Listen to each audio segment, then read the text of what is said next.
Hello and welcome to the second episode of SuiteViews. My name is Roger Cropley and you are in my edit suite. On today's episode, all I'm going to give you is kind of a definition of what I believe the major parts of the editor's job are. Now, the most important part of an editor's job, at least in my opinion, is that you are a good listener. And that listening has to begin before the project starts. Because in order to look at and evaluate the material, you actually have to know exactly what you're looking for. And that doesn't mean you're looking for just the best takes of a certain thing. You got to know what audience you're trying to appeal to, what the feel of the thing is, what the look of the project is. All those things should be at least talked about before you start. And then when you're evaluating the material, you can actually use that criteria to help you. And when you're looking at material, please look at all material, even the stuff marked no good, because you might find a little gem in there that's perfect for what you're trying to do. But after you do that, then you assemble the edit. Now, it used to be that you would assemble this edit, at least for me in commercials, you'd assemble this edit with a bunch of people behind you making comments as you go. And that was a little difficult sometimes, depending on the amount of people in the room and the amount of opinions that were going around. But you had to listen to what everybody was saying and then throw out what was frivolous and figure out what exactly they were looking for on the screen and then give it to them. I think a lot of editors, at least when they first start out, they take too much ownership of the project, and it becomes difficult for them to take what they view as criticism from the client or from the director or from whoever was given their input. So you got to just let that go. The project isn't yours.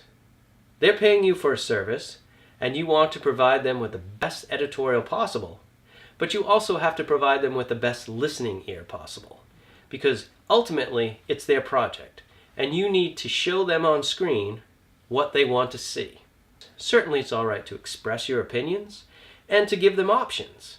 That's great. That's your job. But ultimately, if you're a good listener and a good editor, you're going to get a lot more business than if you're just a good editor.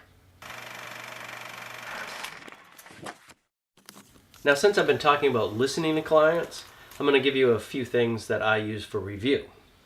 And these are probably two of many, but one of them is Vimeo. You'll need a Vimeo Pro account for this, but they have a review page, which is a time-based note system, and it's really good. It does have Vimeo's logo at the top, but you can turn that off in a setting. And then the client can play it and then make a note. And then that note appears on the side, and you can see where they want changes and what they want for changes. That's really convenient. Now, another one that I've used recently is Frame.io. It's the same time-based idea and pretty much acts the same way. The advantage of Frame.io is that it sends you an email when someone makes a comment. The disadvantage of it is that it sends you an email every time someone makes a comment. So if someone goes in there and does a review session and does 10, 15 comments, you're going to get 10 or 15 emails. So I wish it would just send you, hey, somebody did a session of changes, so here they are. And as for Vimeo, I wish Vimeo would just email you when someone has looked at it and done a review. But that being said, they're both time-based, they're both really nice, and they both will help you interact with your client and respond to them in a quick manner. All right, that's it for this episode. If you like what you're seeing, please subscribe. If you have a comment or a question, leave it below, and I will try to respond. Thanks.